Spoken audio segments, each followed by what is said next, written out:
Today we are going to alleviate some distress for your family, indeed yours, mine and anyone else's who cherishes the sea and delights in sailing, surfing, kitesurfing, windsurfing or simply enjoying a swim at the beach. Because today we are going to talk about how to come out successfully, or at least increase our chances, in one of the most dramatic situations we can face, falling into the water and being left alone adrift in the middle of the ocean. Even though it sounds dramatic, it seems to me like you've done some fun things. Drama is always fun. That's why I am a method actor.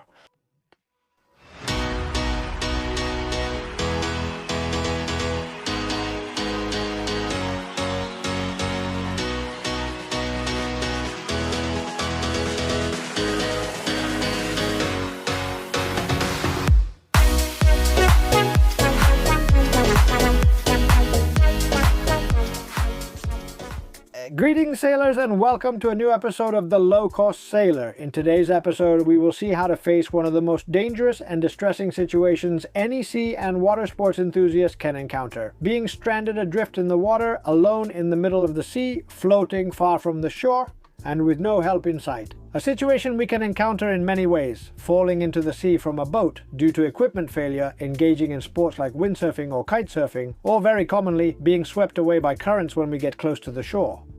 In this episode we will see how to avoid it, how to act if it happens to us, and what safety elements we can carry with us, both improvised and designed for this purpose, all aimed at increasing our chances of coming out successfully.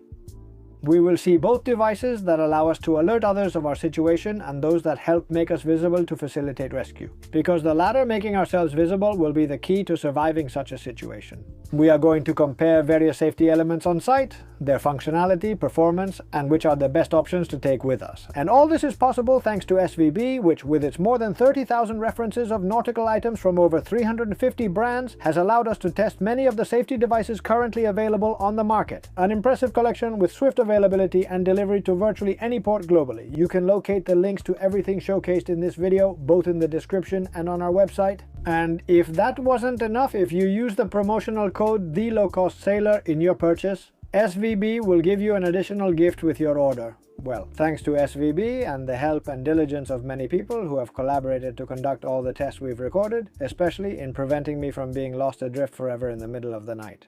For example, the Port Authority of Santander, the Maritime Captaincy, Maritime Rescue, and the Red Cross team have been crucial components to ensure that this operation could be carried out securely.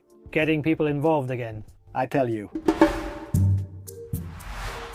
When we fall off a boat, break our vessel, or simply find ourselves alone far from the shore and unable to return on our own, we look at the sea as it truly is: immense, relentless, and hostile. Because the sea can carry us adrift, make us swallow water and drown, especially if we have nothing to hold on to float effortlessly. But we can also die of hypothermia. Just ask DiCaprio in Titanic, because don't you think they both could have fit on the board without any problem?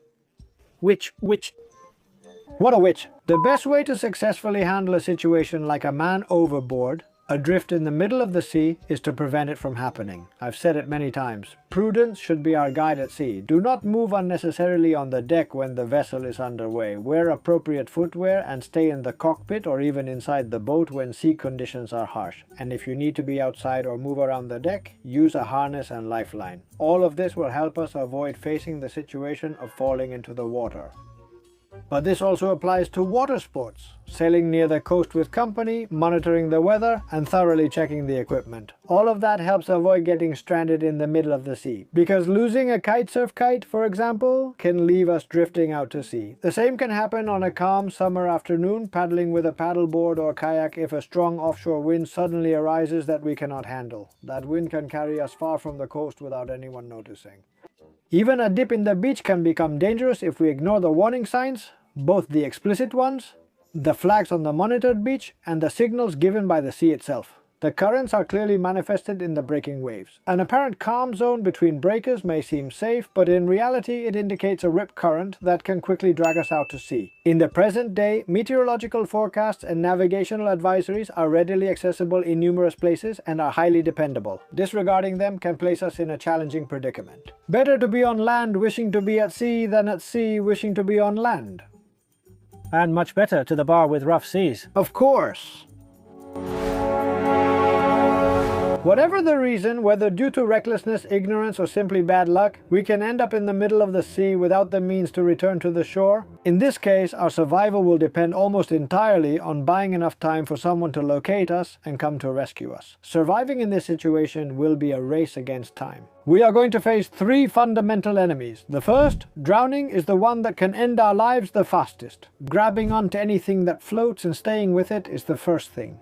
A surfboard, a kite, or a paddleboard. Do not release your hold on it, even if you sense the wind is drawing you out to the sea. The foremost priority is to remain afloat. If we were on a boat and fall into the water, or if we engage in water sports, the life jacket is the most important safety element. It will keep us afloat even if we become unconscious. It should be for us, like the seatbelt in a car. In the case of a boat, inflatable life jackets don't cause heat, hardly get in the way, and there are many options tailored to each person. And if you don't believe me, then take a look at the SVB catalog, because if we don't have any flotation devices, our only defense against drowning will be to stay calm and conserve energy. If the water temperature is favorable, removing clothing that absorbs water can assist us in floating with reduced effort. Fatigue is our most formidable adversary. In these circumstances, floating on your back, not trying to swim against the current, can save our lives. Hypothermia, even if we have buoyancy guaranteed with a vest or a board, hypothermia is a silent enemy. The water temperature determines our survival time. In very cold waters, below 2 degrees Celsius, less than 45 minutes, between 10 and 15 degrees, less than 6 hours. Only when the water temperature exceeds 20 degrees is the survival time regarded as indefinite. Nonetheless, conserving heat remains crucial. If we possess adequate buoyancy, it is preferable to retain our clothing even if it is damp. Using wetsuits for water sports and survival suits for ocean navigation in cold waters can make a difference. If we are alone, it's best to adopt a fetal position, minimizing the body surface that loses heat. And if we are adrift in the water with more people, then huddle together, embrace everyone there to share warmth. Dehydration. Even if the water is warm and we are wearing a vest, our time is not infinite. Dehydration can kill us in less than 3 days, and being submerged in salt water doesn't exactly help. We should not drink seawater. Drinking it only accelerates dehydration. In summary, remain composed, cling to a flotation device, assume a fetal position, preserve your energy, and most importantly, maintain your optimism, because someone will eventually come to locate you. Well, someone will come to look for you as long as they know something has happened to you. Whenever we go to sea, we must let someone know where we are going, what we are going to do, and what time we plan to return. And whenever possible, it's better to go accompanied. Having more people around can mean the difference between surviving or not. And it's not an exaggeration. On a moving boat, we can be out of sight in seconds. And at night, it's even worse. Just a few meters away, in the dark, no one may see us anymore. In most nautical plotters, there is a button called MOB Man Overboard, which allows you to immediately mark the position where someone has fallen. However, that particular method is effective solely if an individual observes the incident. In the absence of vigilant observers or the presence of man overboard devices as well as automatic alarms, we might find ourselves lost. In one of our videos, we teach you how to make a homemade alarm system, both to alert the rest of the crew if we fall overboard and to automatically stop the boat if we are sailing solo. But what if no one notices? What if too much time passes before someone notices our absence? In that case, we will have to be the ones to ask for help. Today there are devices like PLBs, personal locator beacons, or AIS MOBs, which can be found in the SVB catalog and allow you to notify Maritime Rescue directly to nearby ships in practically any situation. But something as simple as an old mobile phone placed in a waterproof case can make a difference. As long as it has battery and is near the coast, up to about 6 miles or so, you can call 911 or 112 in Europe without the need for a SIM card, contract or anything. That is important. The emergency call works with any available operator from any network and with any phone. Ideally, it should be kept in the vest, turned off and forgotten about. You just need to remember to charge it a couple of times a year and that's it. I'm going to be straightforward with you. It's not easy for them to find you, even if they know something has happened to you and you're adrift at sea. Searching for a person alone in the water is one of the most challenging tasks faced by rescue services. That is why we will now look at different devices and techniques to be located more easily, both during the day and at night in the middle of the sea. Because the important thing is not just to float, the important thing is to be seen.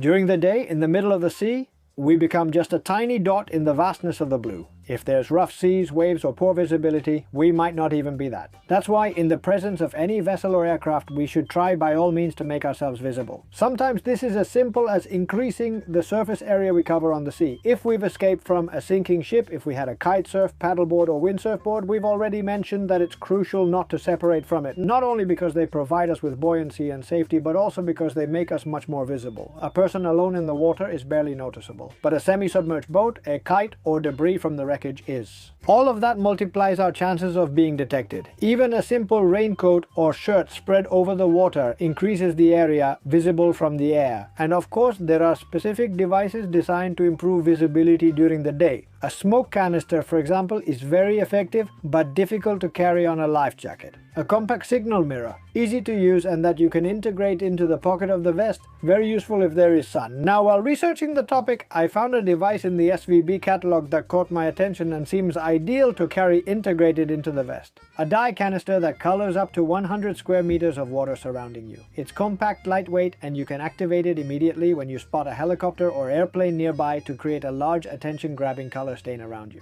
In calm waters, it can float for 30 to 60 minutes, and from the air, it is as visible or even more so than a smoke canister, but much more practical to carry. In summary, it turns you into a larger, much more noticeable object that can make the difference between being seen or overlooked.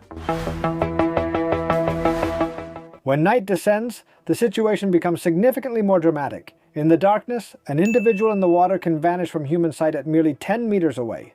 Thermal cameras or infrared vision can help a bit more, as we already showed in our episode about thermal cameras. But they don't work magic. No matter how much thermal contrast there is, when you move away, you're just a few pixels on the screen.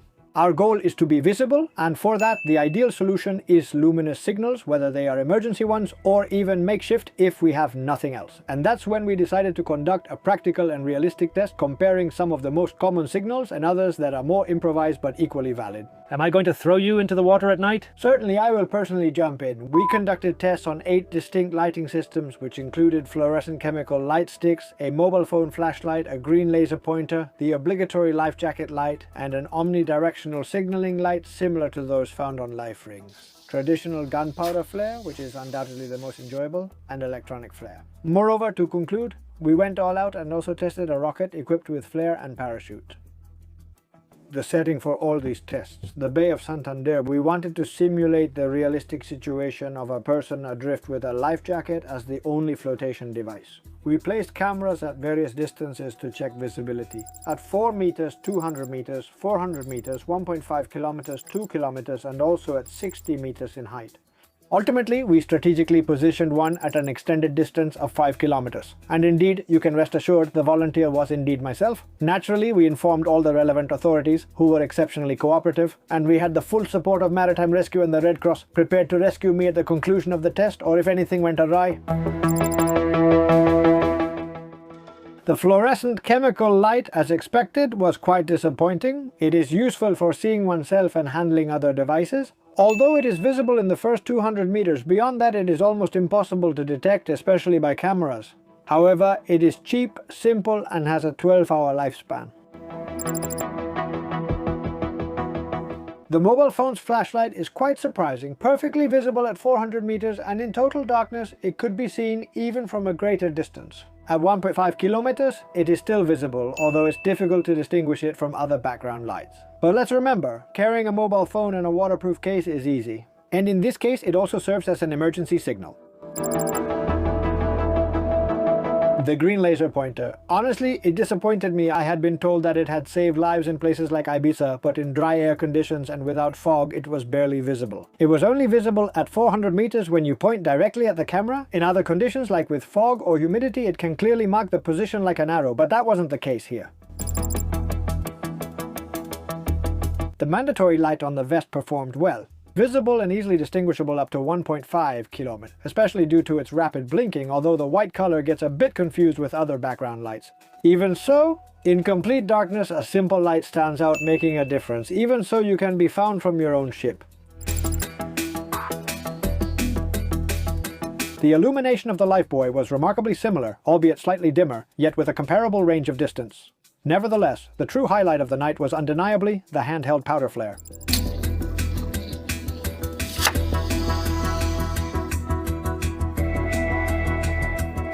Visible even from 5 kilometers away, with more than 15,000 candelas of intensity, it was the one most clearly seen on all cameras. It not only helps you be found, but also makes it clear that you need urgent help, as it is a recognized international distress signal. However, it only lasts for about a minute. It should be used when you are sure someone can see you. And although it is somewhat sizable, it can be conveniently carried within the vest during genuine risk situations. Indeed, when we activated it, multiple boats began heading in our direction, believing that we genuinely required assistance.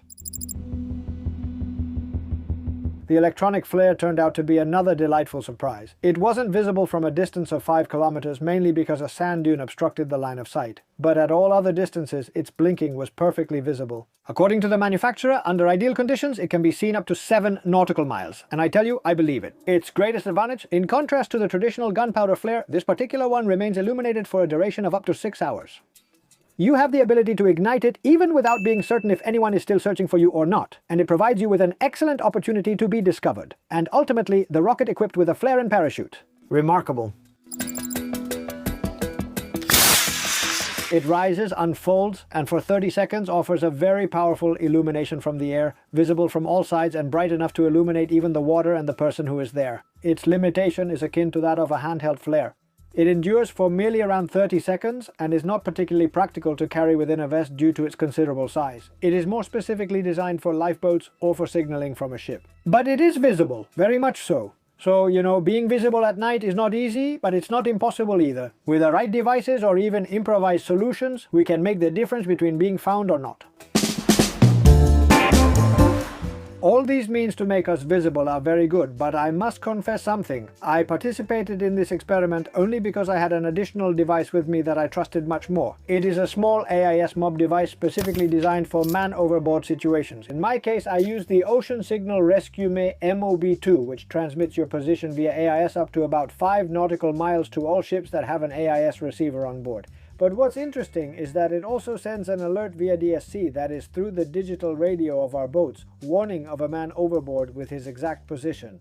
What does this mean? That as long as no one confirms they have received the alert every 10 minutes, the device will continue transmitting, and 8 times per minute it will broadcast your location via AIS with a clear man overboard signal. As long as you don't deactivate it, it can run for 24 hours straight thanks to its built-in battery. I activated it at the end of the tests, when it was time for them to come rescue me, and it certainly functioned effectively. The alarm activated on all radio devices with a piercing siren, awaiting confirmation of the alert's reception. On the AIS equipment, the signal promptly manifested on the display with a prominent mark pinpointing my precise location. In my case, it appeared clearly on the plotter in OpenCPN, and the signal drew so much attention that shortly after they located me and I was able to be rescued. The best part is that these types of devices can be integrated into the life jacket, so it activates automatically when inflated. In fact, my vest now always has the AIS MOB and an emergency light installed like the ones we have shown. This particular model is top of the line in its category. It combines AIS and DSC and has excellent performance. It also costs €450, but at SVB itself there are more economical options that offer good coverage only for AIS, for example.